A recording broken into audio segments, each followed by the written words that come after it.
Olá, fidelidade, capítulo 11, o mundo do amanhã. No mundo do amanhã, seremos indiferentes à falha na lei. É um processo condicionador. A lei a que nos referimos aqui é o Senhor Deus Jeová.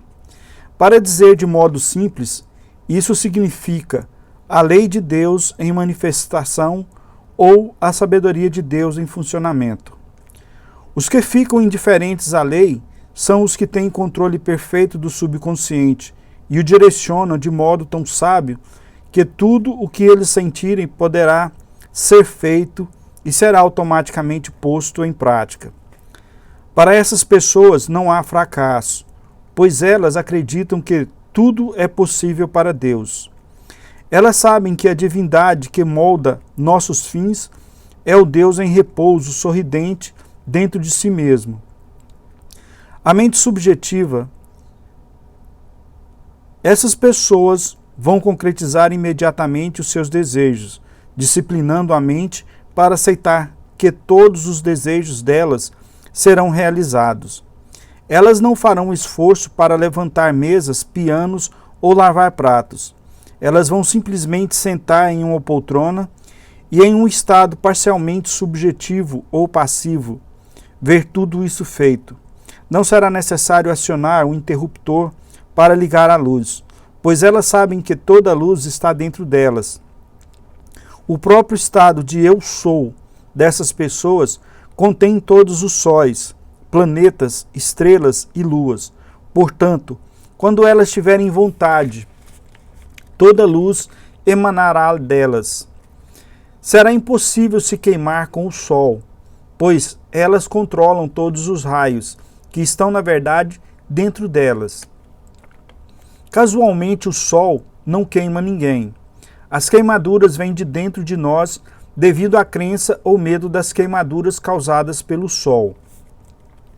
Em 1843, um escocês chamado Home costumava atravessar janelas, levantar mesas aleatoriamente, sem tocá-las, e aumentar ou diminuir a própria altura quando desejasse. Na presença dos maiores cientistas da época, ele superou a lei da gravidade, projetando-se através de uma janela, voando pelo espaço sem qualquer auxílio mecânico e depois atravessando outra janela. Ele também desafiou os testes científicos mais rigorosos, provando aos cientistas que conseguia fazer instrumentos científicos interligados e bem fixos em um armário especial moverem-se livremente pelo recinto e serem manipulados por várias pessoas. Não há mistério nisso. Apenas significa que na infância ele foi condicionado para acreditar que podia fazer aquilo. Com tais poderes, não vamos precisar de aviões para viajar. Pelo contrário, nós não usaremos meios mecânicos, simplesmente derrubaremos o tempo e o espaço mergulhando dentro de nós, sentindo que agora nós nos encontramos onde queremos e quando abrirmos os olhos estaremos lá. Se Deus independe do espaço para onde podemos viajar, o tempo e a distância são apenas ilusões dos 5 sentidos. Deus é onipresente, portanto, ele não viaja. Deus é atemporal, portanto, o tempo é uma ilusão. Se rezarmos cientificamente e percebermos que a nossa consciência é Deus, derrubamos o tempo e o espaço.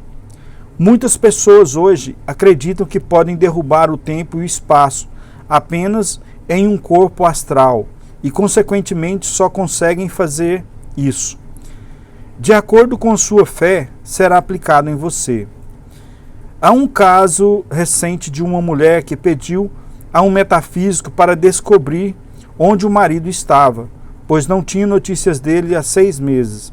O místico entrou em meditação, visitou o homem em Londres e jantou com ele.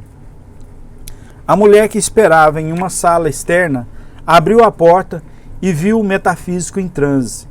Em poucos minutos, ele voltou e disse a ele que o marido iria voltar por via marítima, dando o nome do barco e a data da chegada.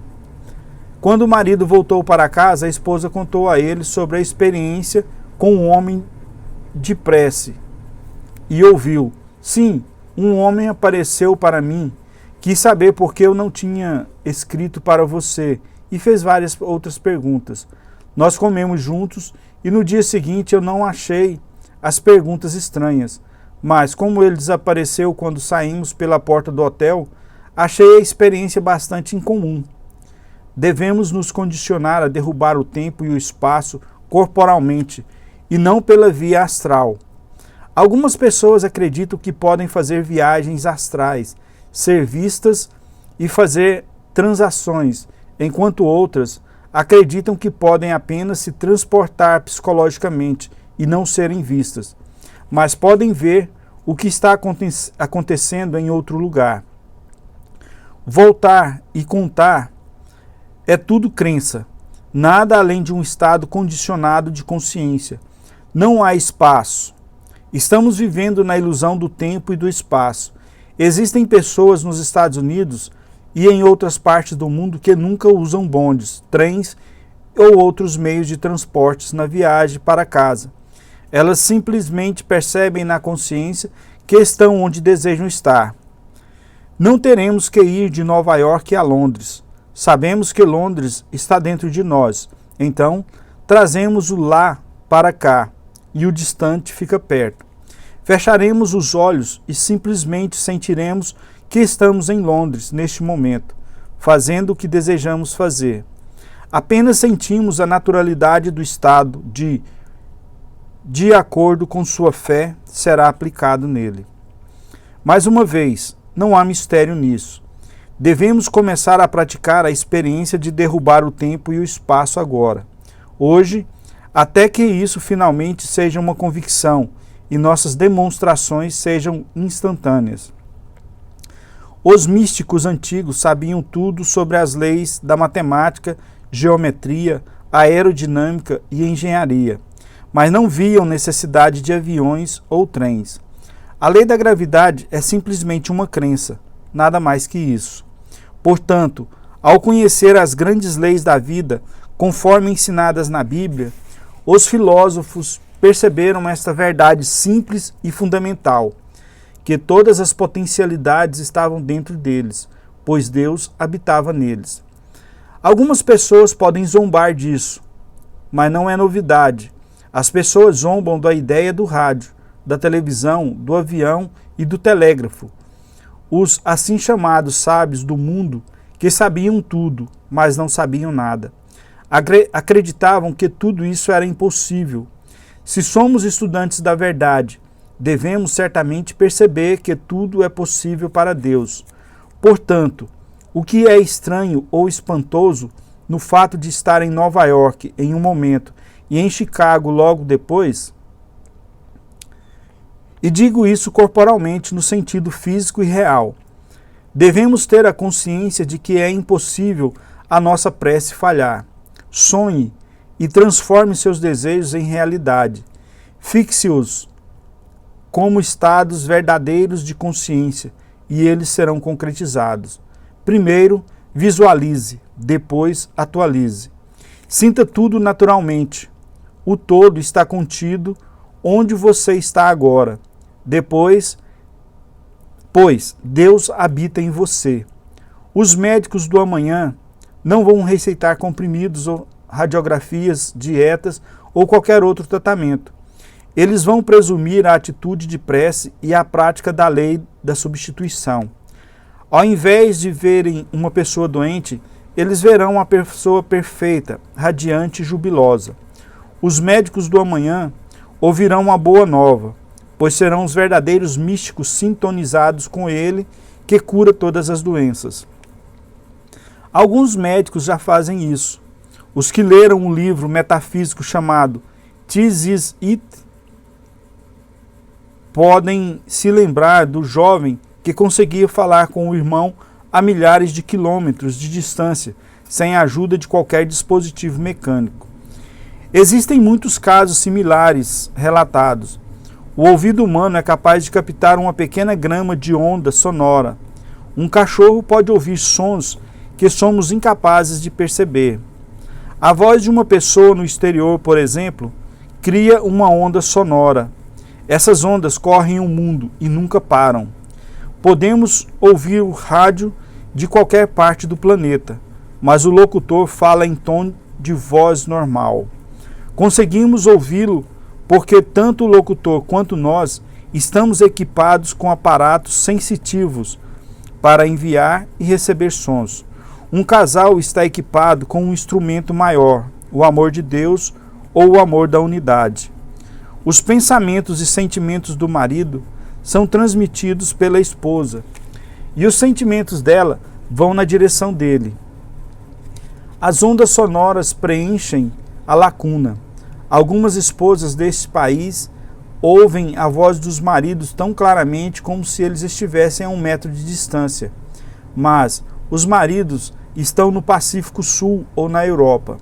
Se os entes queridos que estão em casa praticassem de modo consciente e sistemático a arte de ouvir, eles conversariam livremente e com tanta facilidade como se estivessem lado a lado. Na verdade, até com mais clareza. O uso de rádio, televisão ou qualquer instrumento será obsoleto, pois usaremos apenas a mente.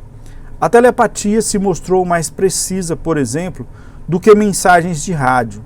Leia Talked Space, escrito por Sir Herbert Wilkins e Harold Sherman. Os imóveis perderão valor. Sim, o viajante vai sair de um escritório em Nova York e chegar instantaneamente em Venice, Califórnia, ou Veneza, Itália. Não haverá necessidade daquela casa de veraneio, automóvel com ar-condicionado ou iate, pois teremos tudo. Não podemos comprar ou vender à luz do sol. Comandaremos os ventos e as ondas. Se nós quisermos dinheiro para algo, colocaremos a mão no ar e receberemos algumas moedas. Tudo está no ar. Extrairemos mentalmente os objetos do ar e receberemos o que pedimos. Nada é feito, nada se torna. Tudo é, e tudo é Deus. As pessoas do amanhã não serão cínicas. Elas serão humildes. A filosofia delas será: eu creio, Senhor. Ajuda a minha incredulidade. Eles também serão capazes de projetar a visão para qualquer parte do mundo e ver a pessoa com quem desejam falar. Não será preciso recorrer à televisão para isto. Aquele que fez o ouvido não ouvirá? E o que formou o olho não verá? Salmos 94, 9. Quando nos voltamos para casa, para nossa consciência, que é Deus, somos o centro da causa e de todo o poder. Consequentemente, não temos que prestar atenção alguma ao que a ciência médica ou qualquer ciência diz sobre a nossa capacidade limitada de ver e ouvir. Por este simples motivo, Ele, que tudo vê e tudo ouve, está dentro de nós. Crês tu isto? A clarividência e clareaudiência são bem conhecidas hoje e todos os verdadeiros cientistas as reconhecem como reais. Nossos pensamentos constituem um universo verdadeiro. Um homem e uma mulher apaixonados vão crescer em uma só harmonia. Se nós amamos Deus sintonizando e reivindicando seus atributos, cresceremos à semelhança dele e não consideraremos usurpação fazer as obras de Deus. O humano é Deus andando sobre a terra, mas esquecemos disso. Nós realmente sintonizamos o eu superior quando entramos em uma sintonia com Deus. Os que entoam o cântico do Cordeiro, eu sou Cristo, são o povo de amanhã. As portas podem estar fechadas e as janelas trancadas, mas o povo do amanhã aparecerá no meio da reunião em carne e osso. Eles vão andar sobre as águas e aparecer e reaparecer quando tiverem vontade. Essas ocorrências serão tão comuns que as pessoas não vão mais dizer: que homem é este que até os ventos e o mar lhe obedecem. O povo do amanhã será como o espírito, o sol não nos queimará. A temperatura pode estar 300 graus abaixo de zero e eles não sentirão o frio. Raios podem cortar os arranha-céus ao meio. Os rios podem subir e inundar os vales, e eles não terão medo. Eles vão montar nas nuvens e cavalgar ao sol e à lua e passear facilmente para além dos 4 mares. Eles não conhecem a morte e não pensam em ganho ou dor. Filhos da luz. Todas as leis seculares têm penalidades associadas a elas. Deus fez todas as coisas e as considerou boas. A lei de Deus é a verdade. Uma lei, no sentido usual, pressupõe 2 partes e um acordo, mas tudo isso é fabricado. Se jogarmos uma pedra no ar e ela cair no chão, esta é uma lei ou verdade e não contém qualquer recompensa ou punição. Se permitirmos que a pedra caia em nós, significa apenas que não conseguimos sair do caminho. É completamente falso dizer que Deus fez leis que nós desobedecemos. Podemos acreditar em uma mentira, e a doença e o sofrimento que vem a seguir se baseiam na crença nessa mentira.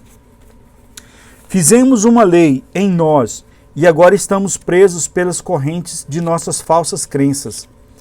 As leis da natureza não são diferentes ou separadas das leis da vida interior.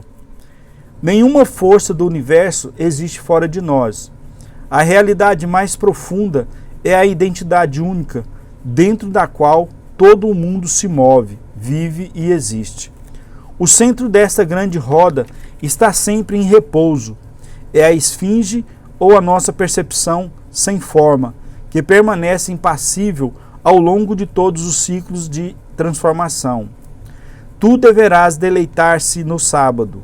O sábado é a nossa convicção, o descanso do Senhor, a quietude que vem após o conhecimento interno de que a nossa prece foi atendida. Não devemos ouvir nada além do bem. Quando ouvimos uma pessoa criticar outra, na verdade, estamos ouvindo aquela pessoa dizer quem ela é. Não precisamos conferir as referências. Aquela pessoa revelou totalmente o seu caráter para nós, e caráter é destino. Tudo que ele criticou estava interno. Em palestras sobre a verdade, integrantes da plateia frequentemente dizem: estou incrivelmente feliz por ter trazido meu marido ou esposa hoje, pois o que você disse certamente se aplica a ele ou ela. O ouvinte nunca pensa que o que foi dito se aplica a ele ou que ele tem algum tipo de culpa. Acreditamos que se perdemos um artigo que custa $5, perdemos algo de valor, porque estamos constantemente pensando em dinheiro. No entanto, quando perdemos um estado jubiloso, que é a maior perda que podemos ter, não nos importamos porque parecemos esperar o estado triste e deprimido e considerá-lo inevitável. Sou, com bastante frequência, solicitado a fazer as preces em refeições, particularmente quando convidado à casa de alguém. Eu digo: siga teu caminho e coma tua comida com alegria.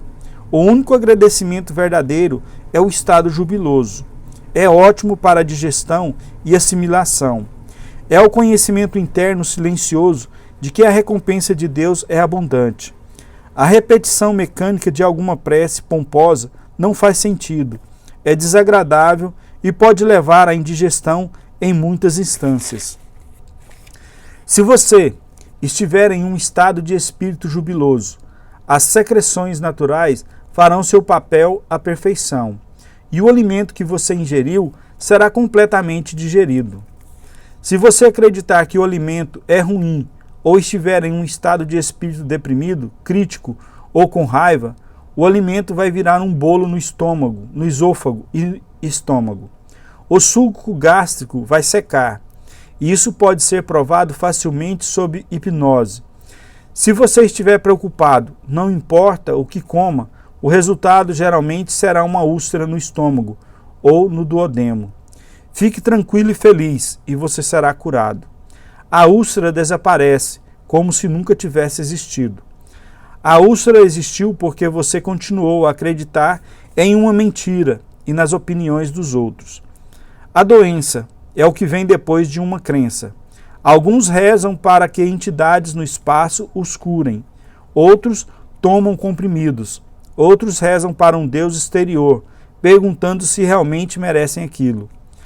Rezar é uma proposta aleatória para a maioria das pessoas. Elas não sabem se a prece foi ou será atendida. É verdade que se uma pessoa acredita em um comprimido, a cura virá. É a crença que cura, não o comprimido. A crença é diferente da verdade. Os filhos deste mundo são mais prudentes na sua geração do que os filhos da luz. Lucas 16, versículo 8. Eu vos digo, granjeai amigos com as riquezas da injustiça, para que quando essas vos faltarem, vós recebam eles nos tabernáculos eternos. Lucas 16, 9. Isso significa que é melhor acreditar em algo do que não ter fé alguma. As pessoas hoje têm crenças mundanas, como a superstição de que um pé de coelho os protegerá de todo o mal, enquanto dirigem. Se você acredita nisso, enquanto tiver o pé de coelho, estará imune ao mal. Claro que a estupidez e a falsidade dessa crença se manifestam para quem sabe que se o pé de coelho for perdido ou roubado, o Deus do proprietário estará perdido e os infortúnios acontecerão em seguida. O alimento que comemos deverá ser espiritual, o pão do céu, que é a verdade viva. Isso nos dá saúde e felicidade. Quando sentamos para comer, vamos acreditar que o que estamos comendo é bom para nós. Se nós comemos apenas porque somos obrigados, isso nos fará mal. Se bebemos um drink para agradar a anfitriã e sentirmos que é ruim para nós, ele fará mal. O que importa não é o que gostaríamos de acreditar, e sim o que realmente acreditamos. Algumas pessoas gostam de balançar a mesa quando comem e de produzir sons à vontade em várias partes da mesa. Esse procedimento é realizado devido a determinado estado de consciência, não devido a espíritos. É por conta de uma lei de dissociação, o mesmo estado passivo peculiar no qual você começa a escrever na tábua Ouija, enquanto aguarda a resposta na atitude de expectativa. Apenas nós operamos a tábua Ouija, ninguém mais. Não há entidades descarnadas, nem pessoas realizando uma escrita automática. As leituras dessas tábuas e as operações mediúnicas geralmente temem entidades malignas no espaço. Consequentemente, o medo e o estado negativo resultam em uma divisão de personalidade, também chamada de esquizofrenia. Isso é o alimento ruim, e as escrituras destacam: nenhuma coisa abominável comereis. Deuteronômio 14, versículo 3. Devemos pegar nossas ideias, que são fatos da consciência, e secretar as emoções necessárias para assimilar alimentos maravilhosos. Este é o estado de espírito feliz e jubiloso, e se nós formos dormir neste estado, o deserto vai florescer como roseiras. A voz no deserto. E confessou, e não negou. Confessou, eu não sou o Cristo. João 1, 20. Eu batizo com água, mas no meio de vós está um a quem vós não conheceis. Este é aquele que vem após mim, que é antes de mim, do qual eu não sou digno de desatar a correia da alparca. João 1, 26 e 27. Jonas, ou João, não é o Cristo, mas dá à luz o Cristo. Cada um de nós, após chamar os 12 apóstolos ao discipulado, se transforma em Jesus Cristo. Em Jesus o Cristo, ou Deus humano, aqui e agora. Ou Jesus com as suas 12 faculdades disciplinadas, significando o 13, ou o número sagrado de Deus. Cristo, como consciência inalterada, está em todas as pessoas. E quando falsas crenças são destiladas de nós, a pura essência do Cristo aparece. Essa destilação ou purificação vem após disciplinar completamente cada uma de nossas 12 faculdades. Devemos ser incapazes de ver algo além do bom. Devemos perceber a perfeição divina em toda parte e em cada pessoa. Devemos dar glória em vez de cinza e óleo de gozo em vez de tristeza. A verdade é uma percepção interna. Então, ao constantemente voltar os olhos para dentro, na direção do real, e sentir o cântico do triunfo interior, chamamos o primeiro apóstolo, André, ao discipulado. Chamamos a audição, ou Pedro, ao discipulado, ouvindo apenas as boas novas, o evangelho ou o bom encanto. Esta é uma audição interna. A audição disciplinada do místico que ouve apenas a voz de Deus ou do bem e não consegue ouvir nada além da verdade sobre qualquer pessoa, por meio da aplicação constante da meditação e da prece diária.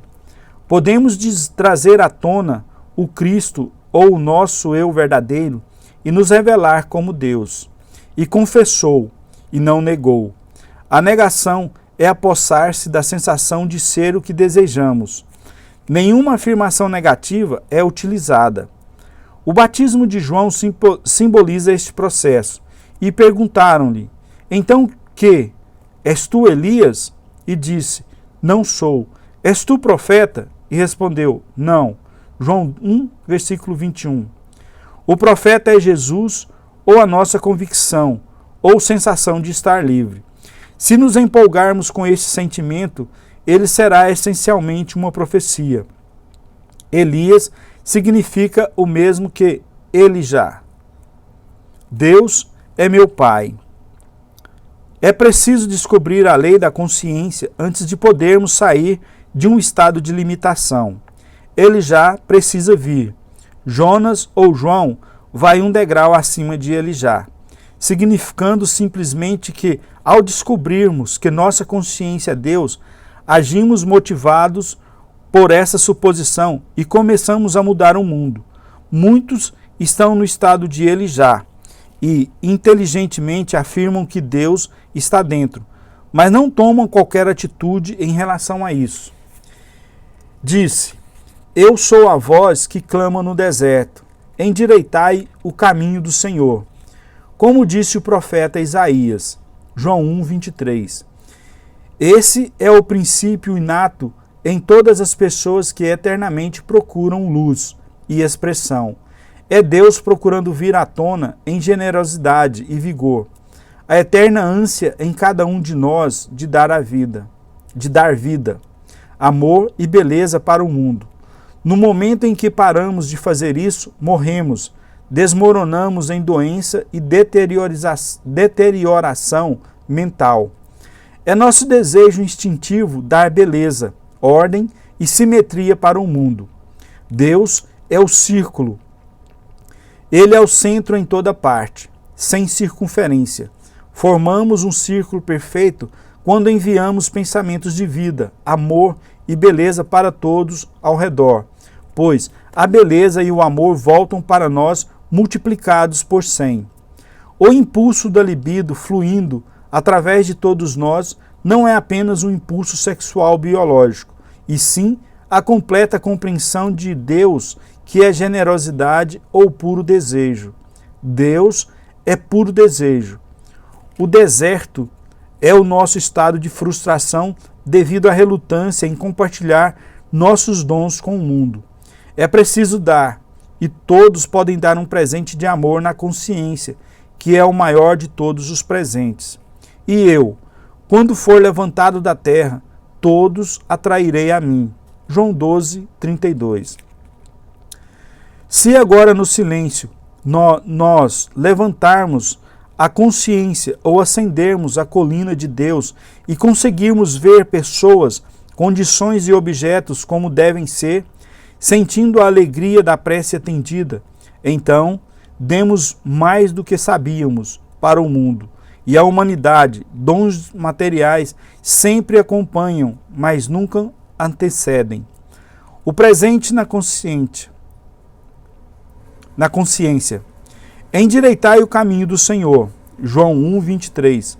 Simplesmente significa o estado que virá no desejo.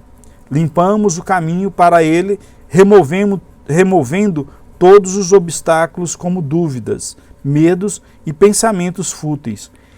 Eu batizo com água. João 1, 26. A água vai assumir a forma do recipiente em que for despejada.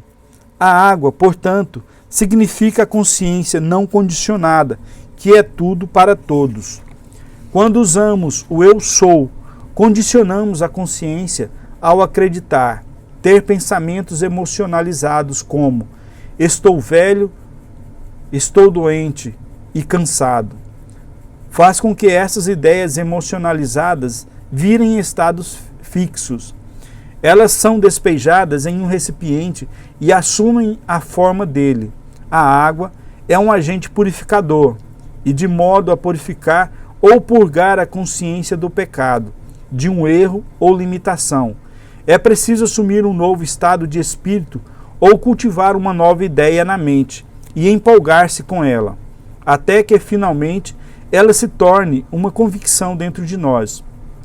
Assim, quando o livro de João, que é puro misticismo, diz: eu não sou o Cristo, significa que, João, a mente consciente não é o Cristo, cujas correias da alparca não sou digno de desatar. A mente consciente não é criativa. A mente subjetiva é toda sabedoria, todo poder, toda inteligência e onipresente. Portanto, devemos aquietar a mente consciente e nos concentrar no lugar secreto do Altíssimo, na consciência pura. Quando todas as nossas percepções sensoriais, como visão, audição, sentimento, etc., voltam-se para o real interno e nos sentimos e cantamos o cântico do triunfo, então estamos em prece ou em sintonia com o infinito. Se você tem um problema, ele é o efeito de uma causa que nós mesmos colocamos em movimento. Certamente sabemos que Deus não tem problema. Deus é paz, amor e inteligência infinita. Tudo o que precisamos fazer quando estamos confusos é sair do mundo do ruído junto com o problema e ouvir a voz sagrada de Israel.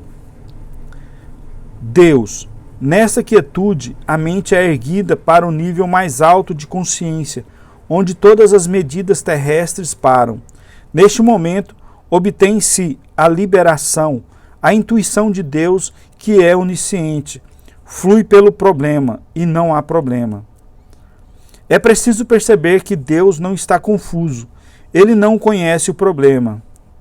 Ele conhece apenas a resposta. Portanto, subimos ao ponto do reconhecimento da resposta correta. Como uma analogia, a matemática em si não conhece o problema ou erro, conhece apenas a resposta. É impossível que a matemática conheça o erro.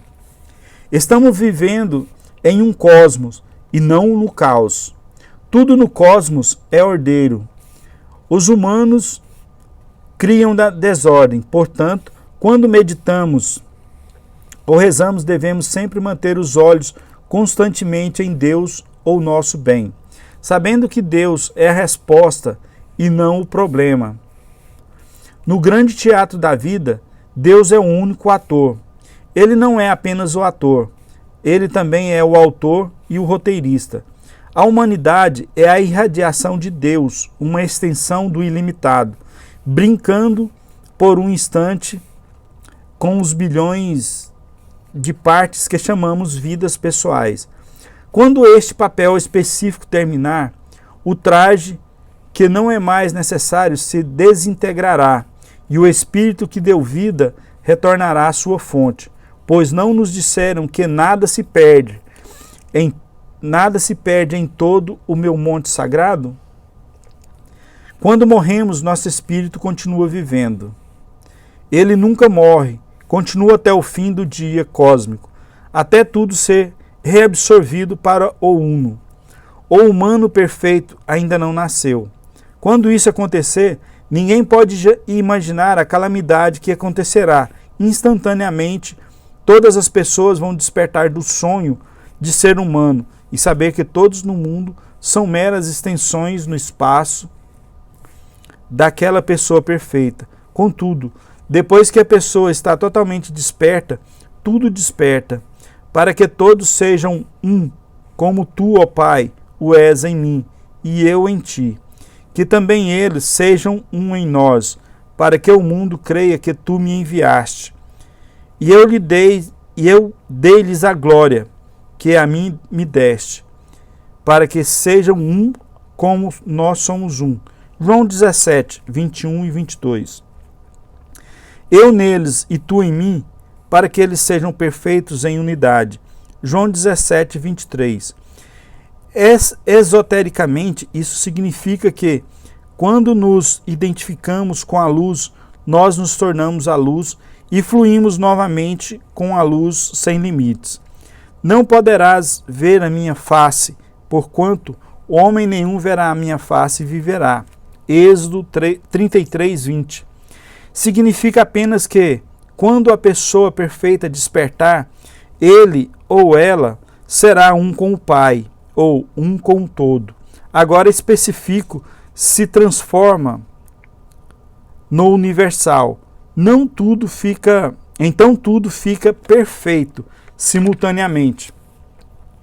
O pergaminho é enrolado e sonhamos um novo caminho, porque há apenas um Deus. Vamos parar de nos enganar e tentar de fazer muitos a partir do um. Ouve, Israel, o Senhor nosso Deus é o único Senhor.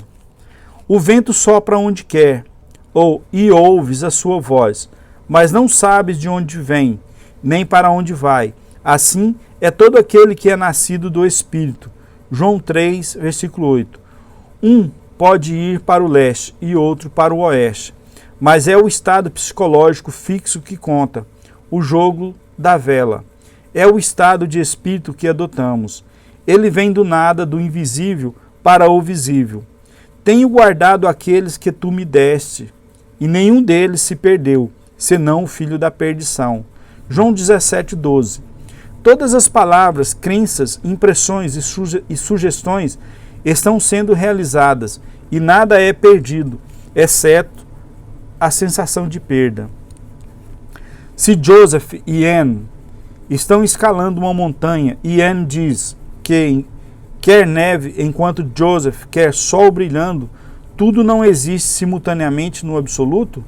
Tudo existe em Deus, como Ele contém tudo, embora as mãos do casal estejam unidas enquanto escalam a montanha. Se eles subirem alto o bastante na percepção espiritual, cada um será consciente da neve e do sol brilhando separadamente. Psicólogos provaram que, se as pessoas são hipnotizadas e recebem a sugestão de que uma nevasca está caindo, mesmo que possa estar a mais de 40 graus à sombra, elas veem a neve e sentem frio, pois é tudo crença. E Jesus disse-lhe: se tu podes crer, tudo é possível ao que crê. Marcos 9, 23. Geralmente ouvimos pessoas banais perguntarem: e quanto às leis materiais? As únicas leis materiais que existem foram geradas por você, leitor, e existem enquanto acreditar nelas. Embora você agora acredite nas leis do movimento, alguns não acreditam e, portanto, não estão sujeitas à mesma lei. Jesus disse: eu vim a este mundo para juízo, a fim de que os que não veem, vejam, e os que veem sejam cegos. João 9, 39. Significando que tudo existe agora, mas nós nos recusamos a acreditar. Você pode acreditar que sua consciência é Deus andando na Terra. Quando pensa e age a partir do nível de consciência absoluta. A consciência Deus sempre cria a sua imagem e semelhança, tanto em escala microcósmica quanto macrocósmica. Aquilo que é criado sempre é relativo ao Criador consciência. E aqui encerramos o capítulo 11. Compartilhe, se inscreva, deixe o seu like e você estará contribuindo para o crescimento do canal.